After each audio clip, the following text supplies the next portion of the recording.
She had a cord wrapped around her neck. She was hollering for help and telling us to stop. Ron was very suspicious.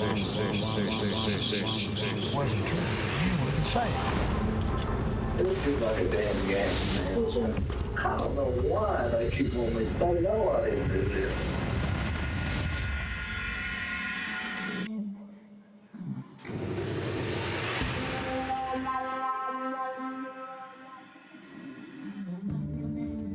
In 1982, a young woman was murdered in her apartment. There were signs of violence, signs of sexual assault, signs of a brutal struggle. Police believed they had their man within days. They arrested him, tried him, convicted him, and sent him to death row. There was just one problem. They were wrong. And it would take DNA science nearly 3 decades to prove it.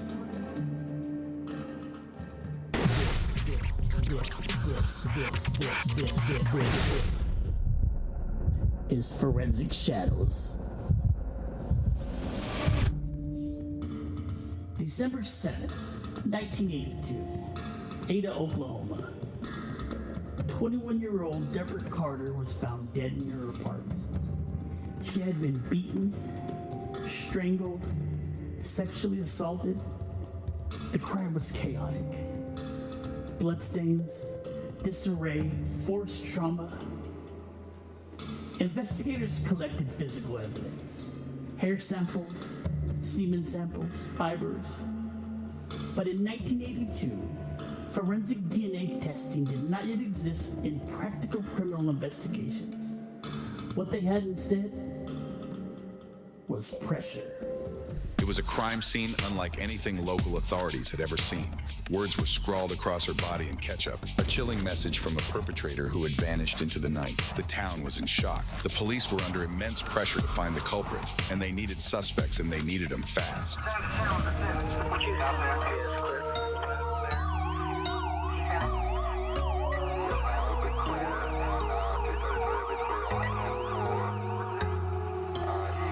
Police quickly focused on 30-year-old Ronald Williamson.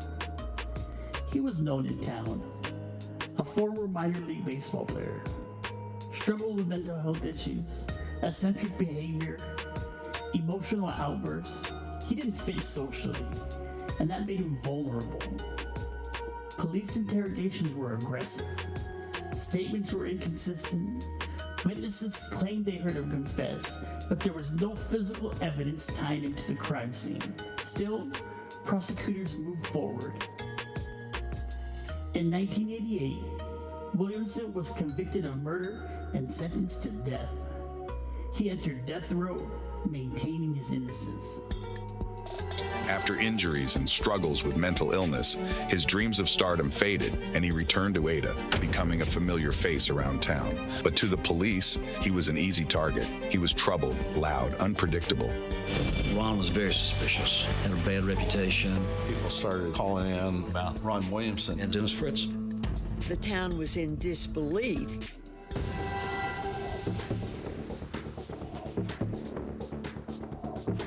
While Williamson waited for execution, forensic science was transforming. In the late 1980s and early 1990s, DNA profiling became a powerful investigative tool. Biological evidence that once sat dormant in evidence lockers could now speak. Hair with root material, semen samples, blood traces, each carried a genetic signature.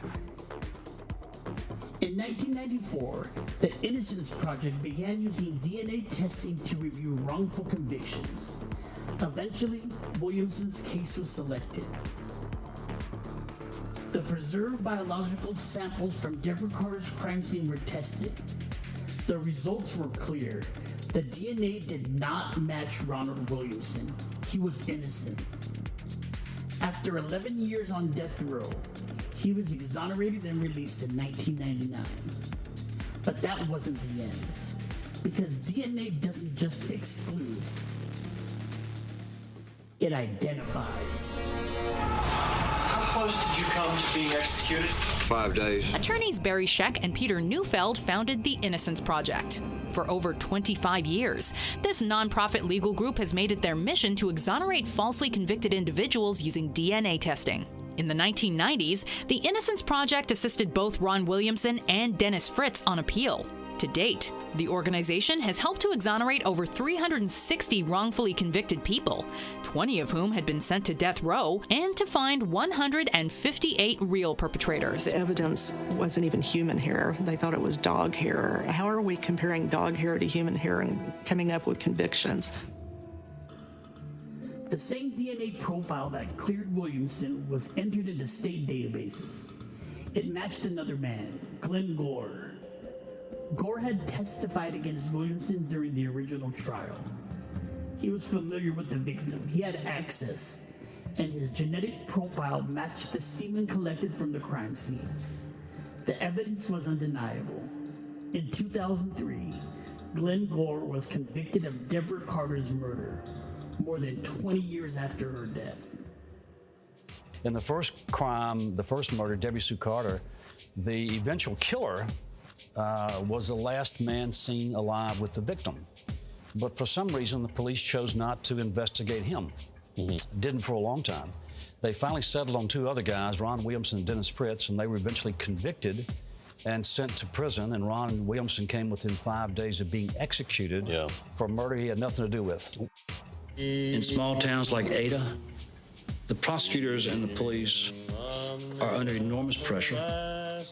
Winning means justice. Winning means everything. And along the way, if the truth gets blurred or forgotten or twisted or manipulated, that's too bad.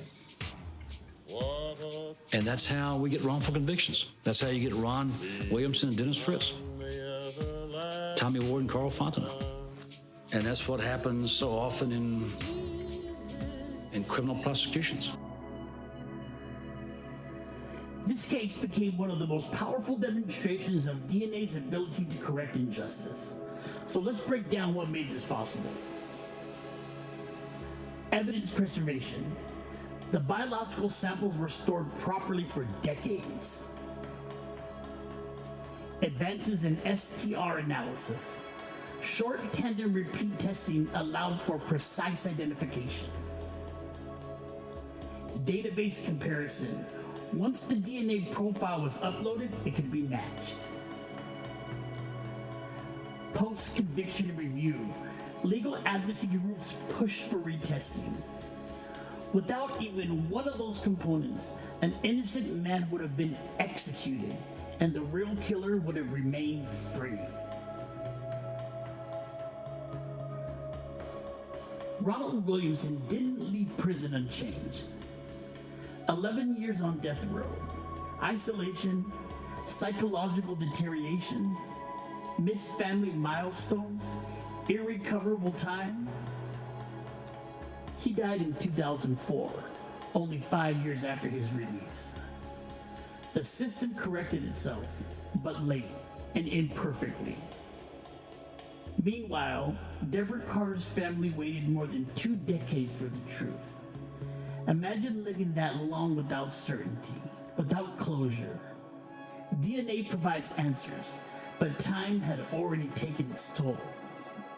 This wasn't just a cold case solved. It was proof of 2 truths. First, forensic science can reveal the truth decades later. Second, the justice system can be dangerously flawed without it. In 1982, juries relied heavily on eyewitness statements, confessions under pressure, character judgments. Today, juries expect DNA, digital records, trace analysis. Science raised the standard, and that shift has saved lives.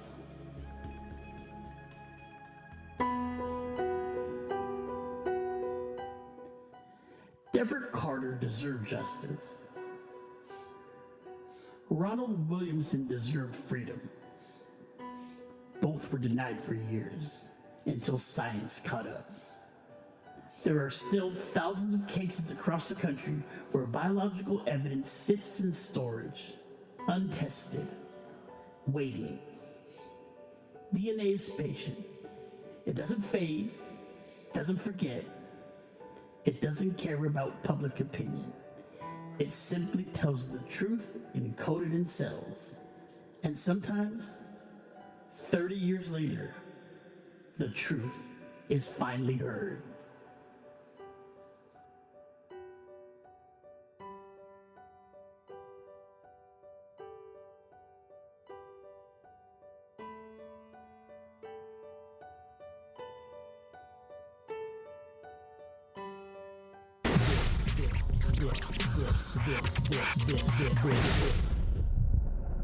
This is Forensic Shadows.